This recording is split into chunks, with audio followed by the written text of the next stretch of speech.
government according to their rules. You can go to court and say the rules were not interpreted correctly. That's entirely up to you. But that's one way in which the seat can be vacant under Article 99 when the party has sacked you. The other one is when you seek to leave the party and then you want to join another party in the same parliament. That's what the law says. You are leaving the NDC. You want to join the MPP in the 8th parliament. You are leaving the MPP. You want to join the NDC in the 7th parliament. In the same parliament that you came in as NDC, 7th, 8th, 6th, 4, we named the parliament. In that same parliament, you want to change to another party and remain in the same parliament. That one is what the Constitution says that you cannot do that. If you do that, your seat is automatically vacant. It is this rule that the Speaker interpreted that because the people have came into Parliament as MPP or NDC, now they say they want to be independent. When did they say they want to be independent? They haven't said they want to be independent. Technically, that's what is correct. They have not said they want to be independent. They continue to sit where they sit as NDC or MPP. They have not said that they want to be independent and remain in the same parliament. That's the catch phrase. Remain in the parliament. I thought that was quite simple, and I think it's not very complicated. They want to remain in the same 7th parliament that elected them on the ticket of MPP. They want to remain in the same 7th parliament. Now they want to be NDC. That's what the Constitution is prohibiting. That's what is prohibiting. It's not prohibiting a person who is sitting in the 7th parliament and is saying that when I come to the 8th parliament, I think I want to join NDC. This is my people that I'm not sure. I have to join NDC. I'm going back to tell my constituents that I'm not running for parliament on NPP ticket again. I'm running on NDC in the next parliament. But as far as this parliament is concerned, I remain in the NDC. I'm sitting by Muntaka. I don't want to move. I'm here. But in the next parliament, I want to go to the NPP. Now, the processes for the next parliament begins before the expiration of this parliament. So if I go and file something in electoral commission, it is evincing an intention about the parliament yet to be. You are evincing an intention about the parliament yet to be. How can anybody interpret that as leaving your party and seeking to remain in the same parliament? I don't understand this. Unless people want to do propaganda. There's Michael Okyere, and I'm presenting this as a defense for Michael Okyere. Michael Okyere received a letter from the New Patriotic Party. Says that we have sacked this person from the party. Irrespective of what the matter is, the party says they've sacked him and therefore he has to leave parliament. That has nothing to do with the remain. A party has sacked you from their party. It has nothing to do with you are remaining in parliament. You are automatically gone if the party whose tickets you went there with say that they have sacked you for whatever reason. Okay.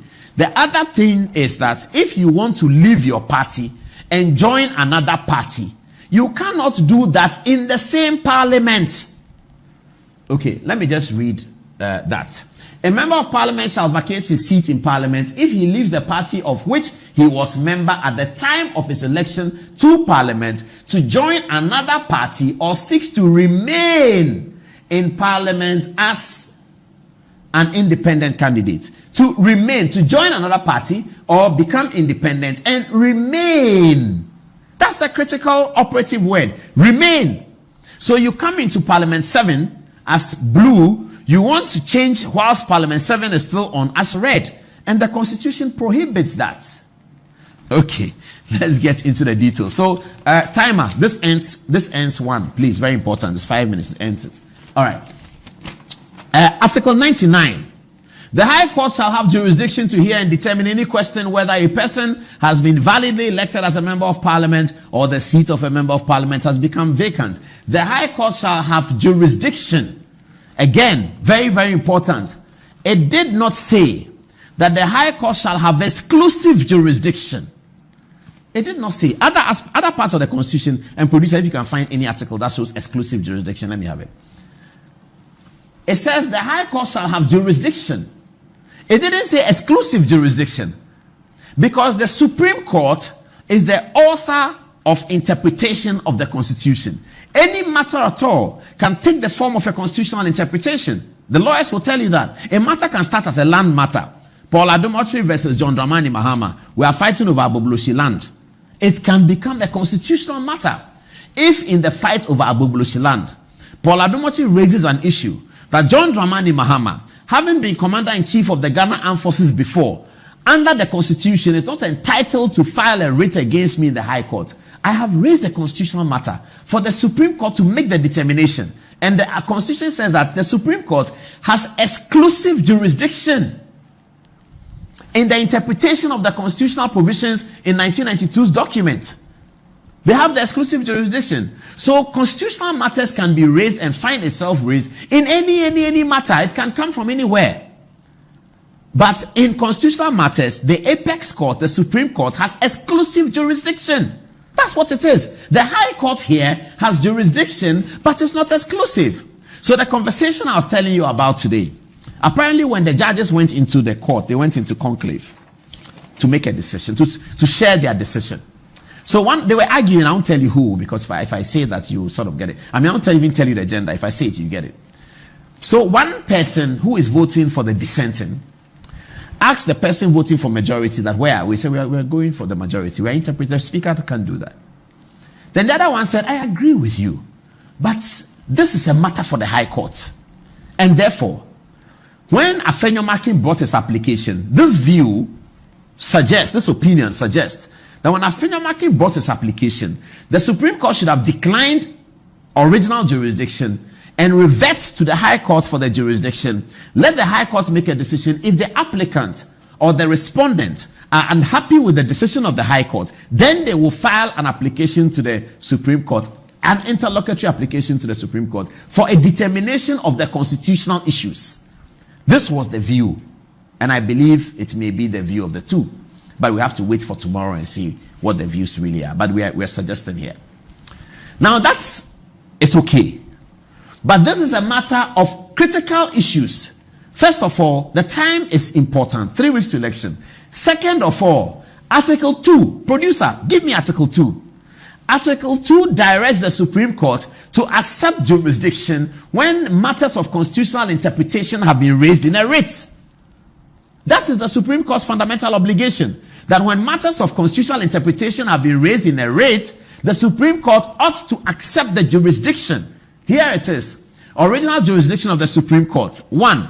Subject to the jurisdiction of the High Court in the enforcement of the fundamental human rights and freedoms provided for in Article 33 of this Constitution, the Supreme Court shall have exclusive, original jurisdiction in all matters relating to the enforcement or interpretation of this Constitution, and all matters arising as to whether an enactment was made in excess of the powers conferred on Parliament or on any other authority in person by law or under the Constitution. Why did the framers of the Constitution put Parliament's name here?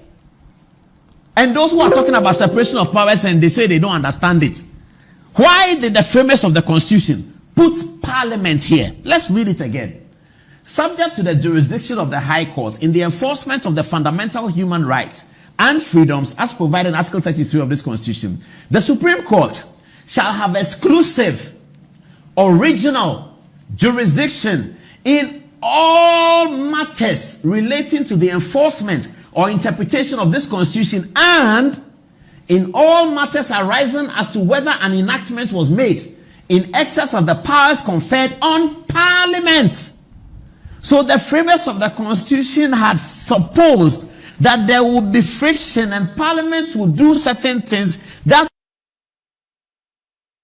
will require the interpretation in Ghana, creating a fetish about something that is straightforward. It is straightforward. Why are people creating some fetish about it? I see cartoons where they put a king's crown on Bagby's head and he's walking like this. And I don't know what that cartoon means. But this is the problem that I have. As a news reporter, we have to develop a republic where things are straightforward, and we have to have fidelity to the text. This is the 1992 Constitution. The lawyers who are pretending that they don't understand it, they are pretending they don't understand it. What is difficult to understand about this? Article 130. It says that the High Court shall have exclusive jurisdiction in matters of human rights, subject to that, except that, take that away, everything else, all matters relating to the enforcement, interpretation of this constitution is the Supreme Court. So in this conversation I was telling you, the other person said that, but our original jurisdiction has been invoked. What are you talking about that we should decline jurisdiction? We cannot decline jurisdiction. This is the conversation. And tomorrow we'll see what the reasons are to know whether our guess was right or wrong. But now we have a 5-2 decision. And this is the matter. So the people who voted for the 5, I guess, thought that the Supreme Court's original jurisdiction has been invoked. Can the speaker do this, that? The answer is no. The court has the power to do that. Why must the High Court tell us? What's the point? I don't get it. Article 130, all of you young students, read it. Take your constitution. Those who have the miniature yellow one, take it. Look at Article 130. It's there. It is entitled the original jurisdiction of the Supreme Court. That's the title, original jurisdiction. It shall have the original jurisdiction in all matters. So how can any Supreme Court judge decline jurisdiction when the original jurisdiction of the court has been invoked under Article 2? I don't get it. Justice Pegan used to talk about this all the time. He was a personal friend of mine. I used to go to his house at Rage. I think he's still alive. He doesn't live there anymore. But at Rage, near the passport office, I'll go to Pegan. I'll leave Makola Drive to Pegan's house, climb upstairs, sit with him till when I don't have good evening. And I sit with him throughout the night. And I've been talking. Justice Pegan, at that time, he was past 80. He was talking to me about law. And one of his passions was the original jurisdiction of the Supreme Court, that when it is invoked, the Supreme Court must deal with it.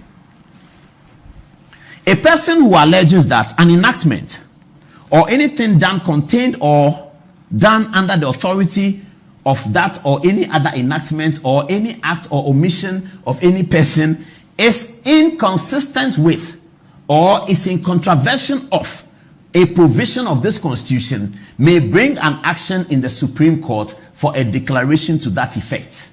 Article 1B.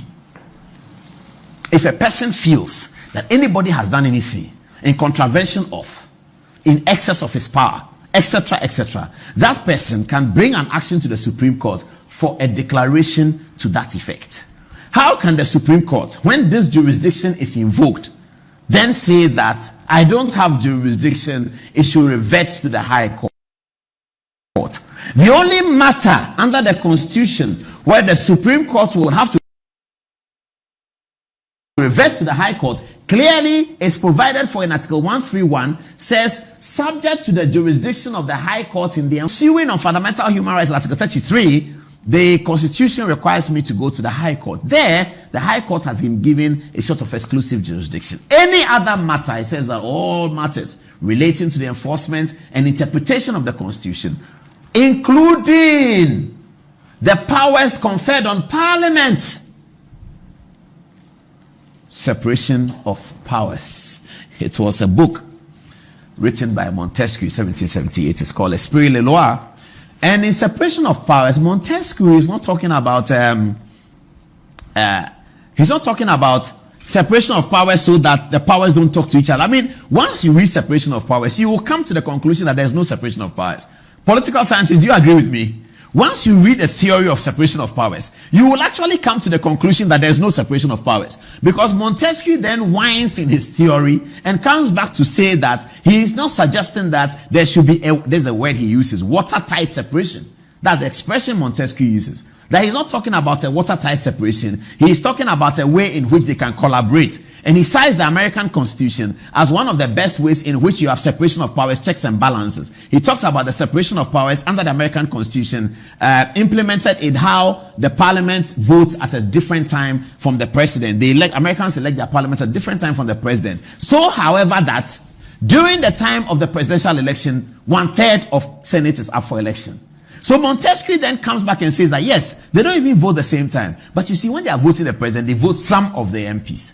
And that the president is the executive, the judiciary is the judiciary, but the president will nominate the Supreme Court judges. After he has nominated them, the Supreme Court judges will have to go to Parliament. So the Supreme Court judges in America, they are nominated by the executive, they go to Parliament for the authority, and they come and sit as a third arm of government.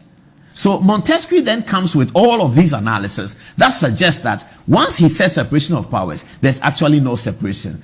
May he rest in peace. It's called Baron de Montesquieu. Baron de Montesquieu. We took it as nicknames for many people when we read the theory. He's a very, very brilliant guy. And you are 21 years old, you read Esprit Le Loi, you feel like you're on top of the world. I mean, you feel like you're going to be some great legislator, or you're going to be some great politician, because you read it and you see that you have learned something. Brim, 2021 to 2024, did not vacate his seat when he ran as an independent for the 2024 election. Now, Kweku Azar has to tell us that the Speaker's decision is wrong, and that there has been many a precedent in Parliament where the people have indicated in the next Parliament, in the Parliament to be, that they will not be the same place they were in the Parliament that now is, and they didn't leave the Parliament. So he lists all of these. William Akoto is one. Joe Wise, he says, my friend and V-mate, but Joe Kweku Azar is younger than Joe Wise by far. I don't know how he's his mate, but anyway, he didn't say his mate, he says his friend and V-mate.